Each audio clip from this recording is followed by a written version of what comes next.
The 2003 Women of Achievement Award winners are a diverse group of women from a variety of backgrounds.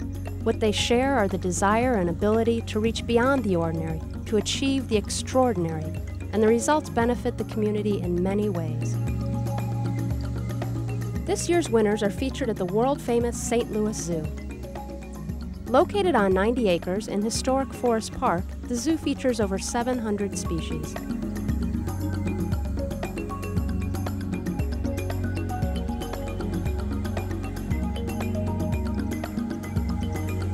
It is open year-round with free admission and attracts 3 million visitors a year. In addition to the St. Louis facility, the zoo currently has 11 full-time conservation projects around the world. The zoo is living up to its mission to conserve animals and their habitats through outstanding educational and recreational experiences, research, and animal management.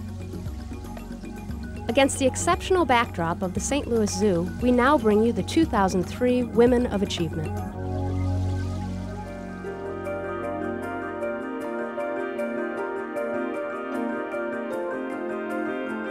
Originally, I'm a New Yorker. Born and bred, everything on the East Coast. About 9 years ago, headed this way with my husband, which was a little bit of a shock because it was his move. I was happily practicing law in New York, had just had our third child, and was on a maternity leave, and he got the opportunity of a lifetime, and we ended up here in St. Louis. I think when Valerie Bell and her family moved to St. Louis 8 years ago, she must have gotten off the plane and said, what can I do to make a difference? Where can I get involved in St. Louis? Probably the biggest change that I decided to make was that instead of practicing law, as I had for the past 12 years at that point in time, I decided to give 100% of my professional time to volunteer things, activities that centered around issues about which I'm very, very passionate. Val is the kind of volunteer that every organization dreams of having. She is someone that always sees the glass as half full, always looking for the possibilities. She's smart, she's energetic, she's thoughtful, she's strategic, and she's truly a visionary leader. When I first arrived in St. Louis, I think probably one of the most salient things that I noticed about this region was what I perceived as somewhat a separation of people. People were not as cohesive as I thought they could be.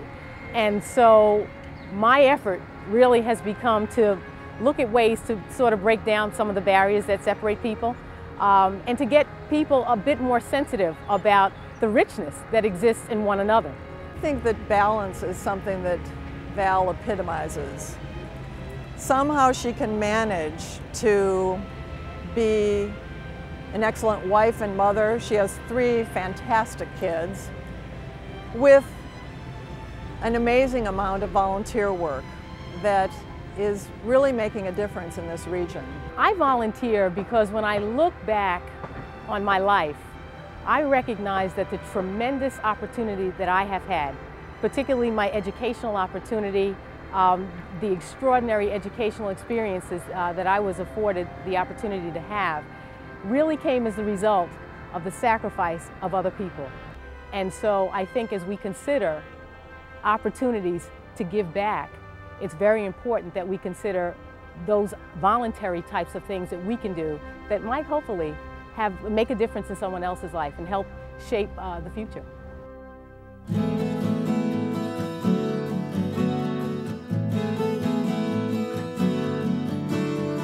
I've lived in St. Louis my whole life. I grew up in the radio business. Part of the responsibility that comes from being in the broadcasting world and using public airwaves is that you're a servant to the public and you're a servant to the community. So I learned very early on that I had a huge responsibility. I wasn't here just to play the music or entertain them or do the news story, but in fact I was here to connect the dots, connect companies, connect causes, connect needs, and connect the community. She's a good leader because she is in touch with what's going on in the society. And I think she also has this attitude that an individual can help. And so when she sees there's a need, she does move to fill that need. My mother, very strong religious background, believed very much in what you did for other people was your payoff, that's really who you are. It's what you give, not what you receive. So from a very early age, I started volunteering. I've known Karen for a long time, but I've worked with her very closely over the last 4 or 5 years. She's on the board and the executive committee of Forest Park Forever. She co-chaired our annual luncheon one year. I went to her and said, would you co-chair this? She didn't miss a beat. She said yes immediately. Said, how many people came last year? And I said 500, and she said, well, how can we get 1,000 to come? You know, it's very typical of the way she thinks, and you know, we did it. Balancing all the pieces of life is something that you kind of learn by, by fire. I think she's very organized. And I think to be able to have a balanced life, you have to have some organizational skills. As I was driving home from work, my world was my family. As I was driving to work, my world was my work. So I think that when you're in it and you're in the moment, that's where you need to be committed and you need to stay focused. And that's how you create the balance. She really loves this community and wants all of us to succeed. You really feel supported by her, and I think also what motivates her is just an incredible creativity that she wants to achieve. She wants to do things in a way they've never been done before, and that's so refreshing. I think we need more of that in St. Louis. I'm not very big at pointing the finger and placing blame. I'm really more about taking the responsibility myself and saying, what can I do to make that different? Because I do believe that each of us can make an incredible difference in anything that we see that needs to be done.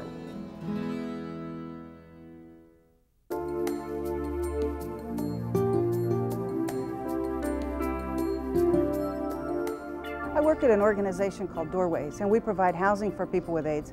Housing is the primary foundation for any kind of care a person with AIDS can get. We take great pride in the fact that every month we provide housing at Doorways for 450 adults and about 75 children. At this point, some people believe that the AIDS epidemic is over, or at least it's in check. But the fact is, at least 40,000 people a year in the United States become infected. Now with the changing face of AIDS, we've actually now got 2-bedroom, 3-bedroom, and 4-bedroom apartments because the disease has actually moved more into, if you will, the family setting. Well, when the epidemic started, it was mostly young men who were our clients. And now we have 2 family buildings. One is under construction. And one building we have 14 moms who have AIDS and 34 of their children, some of whom are infected. So the disease, the demographics have changed dramatically. Dealing with people with HIV, whether they be adults or whether they be children, involves understanding their needs, being compassionate, and also being knowledgeable about what they need at what time, if you will, in the care cycle. Working with our clients is as uplifting a job as you can have, and we get much more back than we ever give. What we find with people living with AIDS is some real moments of grace. People who, because of their disease, unfortunately, grow up as human beings that deal with their families, deal with their kids, deal with their friends in a more mature way than they ever would have if they hadn't been challenged by this disease at a young age. I think Lena's a very driven person, and she is extremely balanced. I think she enjoys life, and I believe she gets a great deal of reward out of the work that she does. We're all doing what we need to do, and I'm doing this not because I'm special, but because I really need to do it. And it makes me a better person. It helps me. I get a lot of what I need from doing the kind of work that we do. We build buildings, we develop properties, we work with people who really need us and really appreciate it. And really, there's not much more that you could want out of life.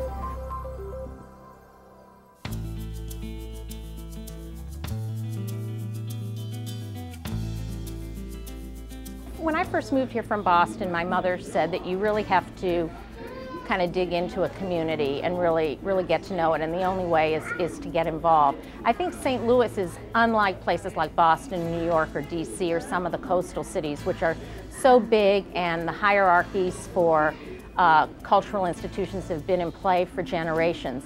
Here in St. Louis, you really can make a difference. Anyone can. If you have a good idea and want to work hard, people are very receptive to it.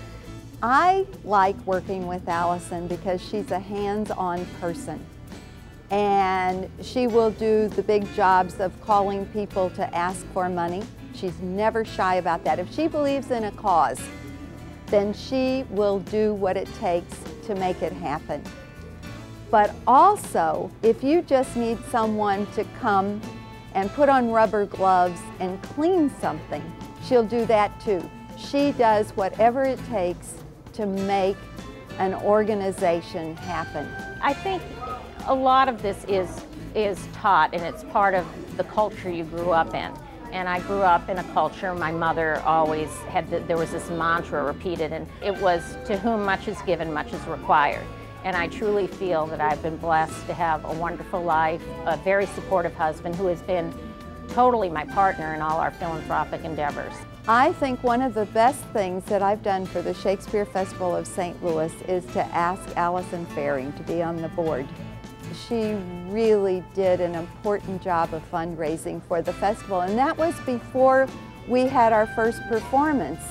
I was sort of in on the ground floor of that, and seeing something start from an idea and become a reality has been wonderful, and the reception from St. Louisans has been outstanding. Our mission with the Shakespeare Festival, and it's part of the mission that Allison really cared about, was that we believe in educational programs in the schools. And so that was the part of the mission that attracted not only the performance in the park, the free, and that also attracted Allison, but that we were going to have educational programs in area schools. If children aren't culturally stimulated at an early age, they're not going to be the audience of the future. And without an audience, you can't really have the arts. Because Allison is a part of so many organizations. I mean, she gets in and works for them, and they become hers, and that builds the passion for something.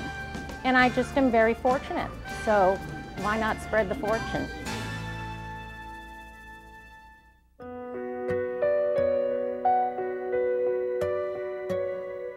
I retired from St. Joseph Health Center in 1995, and in the late spring of 1996, I found that there was a group of people with vision who wanted to start a clinic for the underserved, and I immediately volunteered at the first meeting, became the clinical director of the clinic. We serve not only St. Charles County, but Lincoln County, and our mission is to meet the needs of the uninsured people who are low income in that area. Without the volunteers in medicine and without Anita, those people fall through the cracks. Most of them have jobs but no health insurance. So Anita does fundraising and grant writing and cons doctors into coming to work there, and nurses, and lots of clerical people there too. So it's a lot of camaraderie there. It is more of a challenge to meet the needs that are there and what you might like to do at home. You know, sometimes my hobbies take the back seat a little bit, but you know, it's kind of what gives you joy, and you have to kind of pick and choose and try for a balance. And I have a supportive spouse too. My husband really is in there for me, so that makes a big difference.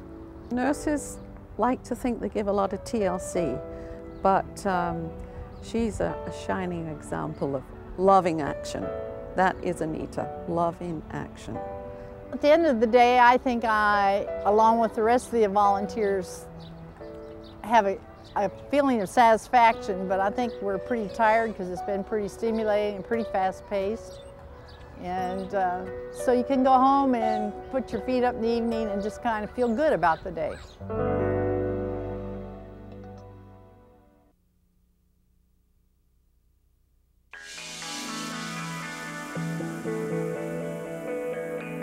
Philanthropy is important because it does help people and gives me a great deal of pleasure to do things, particularly for children.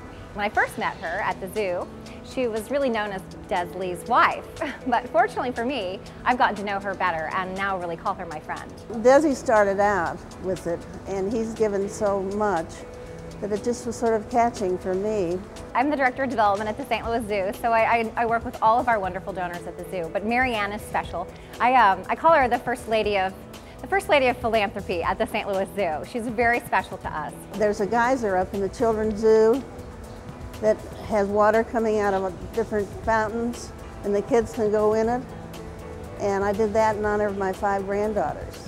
Mary Ann Lee is just beginning as a philanthropist, but I know how much she cares about St. Louis history, the beauty of St. Louis, education, the historical landmarks, as well as a great asset like the St. Louis Zoo. And so as you see her name around the community, and I believe you will more in the future, she is really leaving her mark on St. Louis.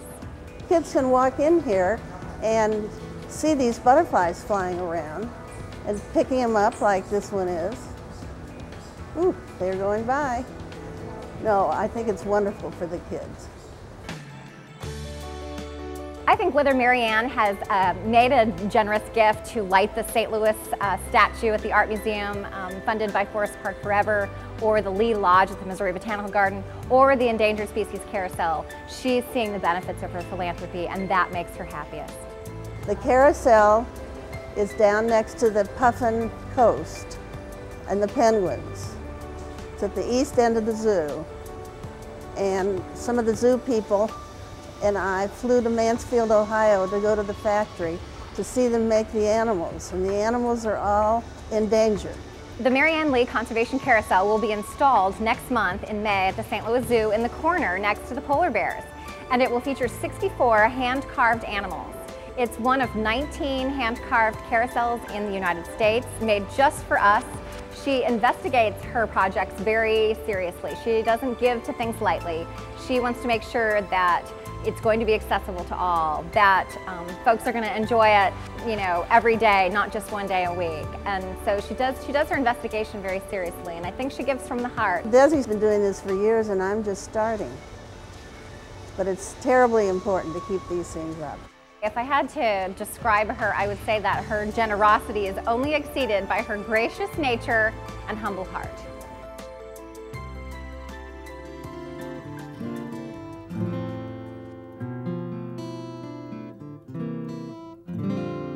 I moved to St. Louis when I was 9 years old. My parents moved here during the war, and the first thing we did when we moved to St. Louis was join the Jewish Community Center. And I grew up on a diet of the Jewish Community Center.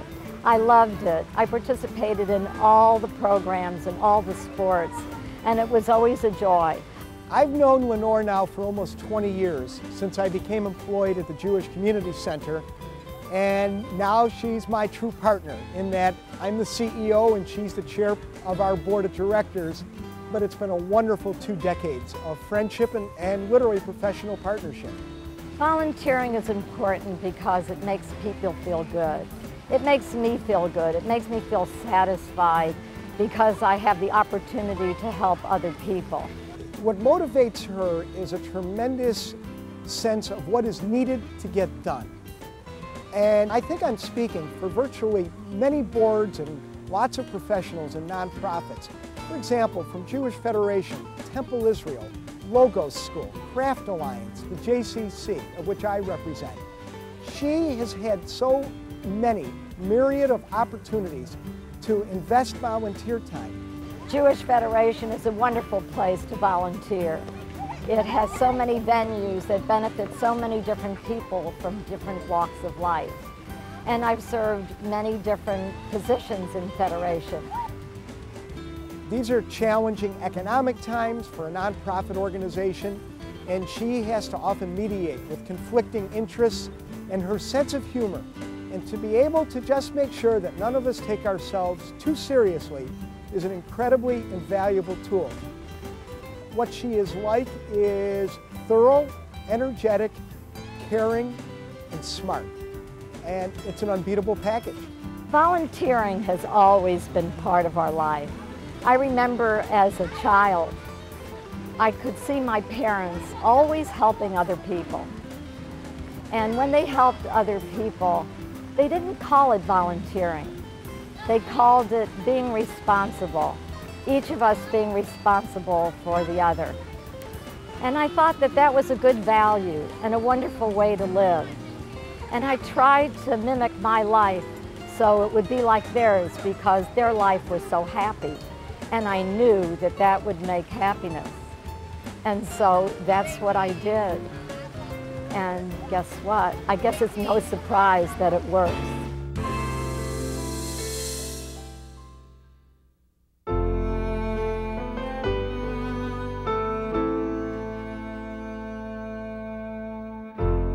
I'm Director of Human Services, the Illinois Department of Human Services in St. Clair County, and I run the East St. Louis office. I decided that I wanted to devote my life to helping other people. And that's been just really rewarding because we have helped people get a job who have never worked. Her philosophy, I think, is the same as mine.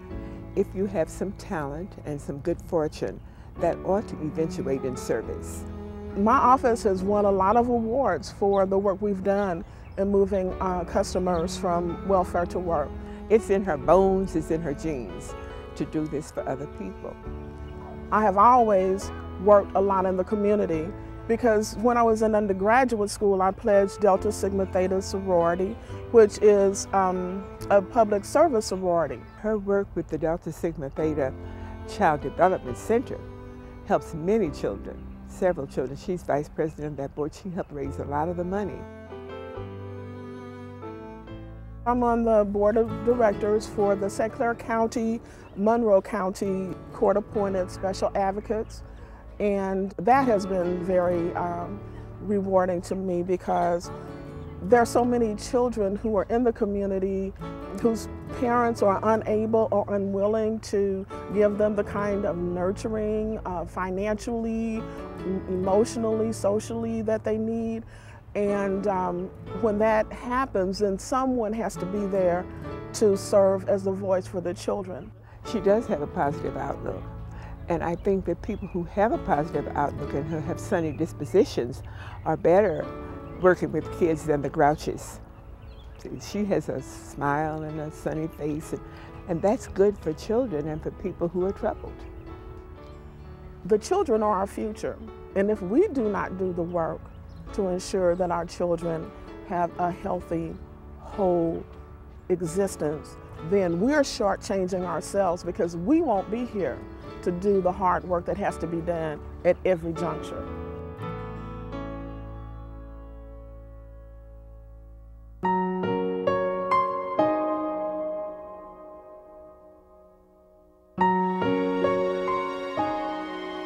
I think because the world is so complicated now, the most important thing a child can get is a good education. I've known Julie since 1981 when I was the associate pastor at her parish. And I got to know her and her family very well when they began to help our special education ministry in the Archdiocese. It's important for children to be able to cope with problems because we're not going to be here forever. She's just been extraordinarily supportive and caring about the children that we serve. You know, children with attention deficit disorder, learning disabilities, developmental disabilities, always behind the scenes, willing to help, willing to go the extra mile. She's a very, very special person, really is. If a child is well educated, a child can almost cope with anything or do anything.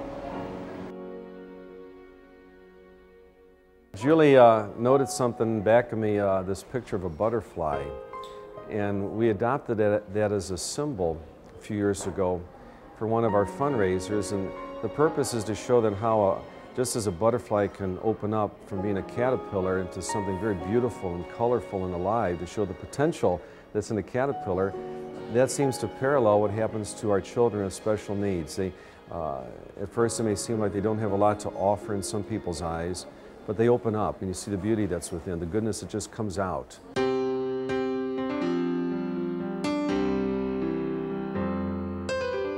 Well, I think community work is important for all the obvious reasons, but for me it was important because I moved here, I had no job, no friends, I didn't know anybody, And it's wonderful because you get a lot back. You meet wonderful other men and women who are dedicated to the St. Louis community. She's able to balance things when you have a center of peace in your soul.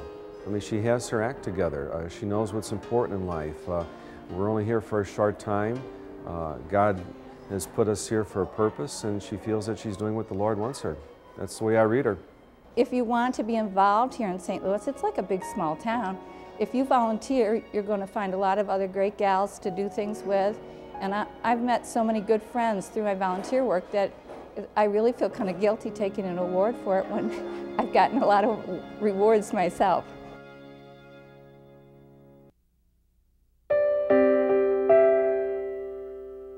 What I've grown to like best about St. Louis are the connections that I've been able to make with different people and different communities.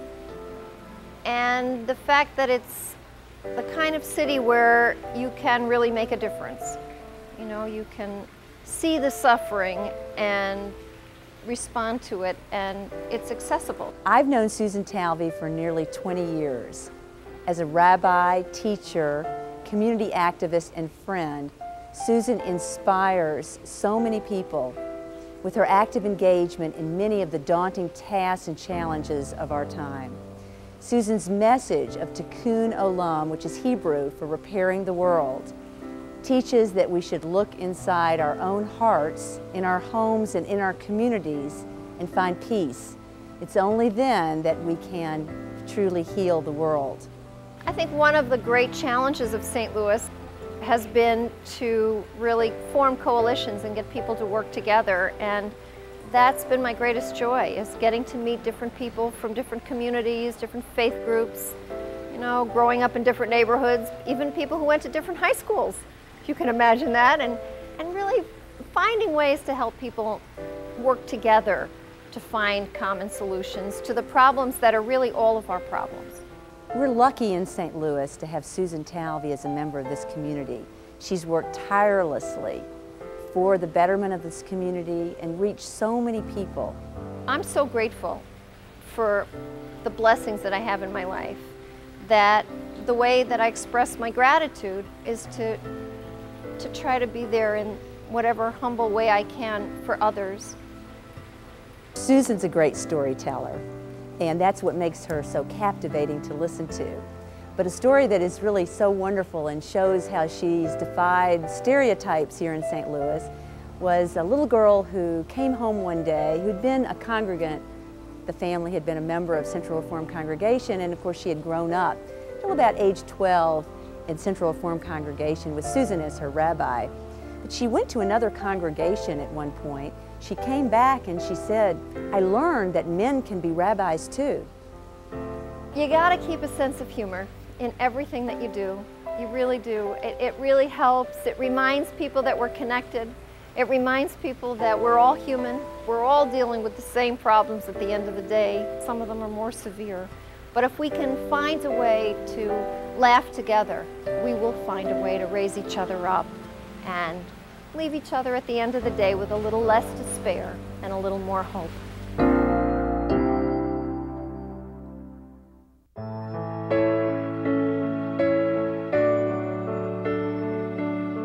The St. Louis area really lost a tremendous human being when we lost Nan Wyatt. But we also learned a lot from her time with us here in St. Louis, and I think a lot of people aspire to be like Nan. We have people in the radio station who look at her as a role model to this day. Good morning, it's 5 o'clock. When I arrived at KMOX in 1992, Nan Wyatt was a news person reading overnight newscasts. And it was all part of an overnight music show, and she did the news at the top of the hour. As we began to evolve the radio station at that point, we decided that we would incorporate talk programming into the overnight program slots at KMOX. And Nan became an overnight talk show host and developed her stylings and her rapport with the listeners at that time. And she developed into really one of the station's premier talk hosts, in addition to becoming a really great, incredible journalist on the radio station. Later on, Nan moved into the daytime and she was hosting the midday news block program. and she did a wonderful job. And happy 9th birthday to Anna Spinner, 3rd grader at Assumption Catholic School in South Carolina. Nan had so much impact. On the night that she passed away, Governor Bob Holden was flying into St. Louis and heard of the news on KMOX and came down to the radio station. One of the things that he said to me that really struck me was how much he respected her, because she really asked very, very tough questions, but she was fair and she was polite in asking them. She never let him off the hook, but she was balanced and fair, and that's the best thing you can say about any journalist. She always came with tremendous ideas, but she always had time to remember her family, remember Drake. And after she would get off the air at 9 o'clock in the morning, the first person she talked to was Drake. Nan's family was and is a tremendous family, and they were very, very supportive to Nan. They helped her in so many ways as she grew in her career and grew as a mother, and that legacy will live on in Drake. Drake is with his extended family and will hopefully achieve great things, because he'll have some of the same nurturing and the same care and guidance that Nan had when she was growing up. And you know, that's really great news. Nan Wyatt was a tremendous broadcaster, a tremendous journalist, a leader in the community, and she was a fabulous mother. And St. Louis is much better today because of Nan Wyatt.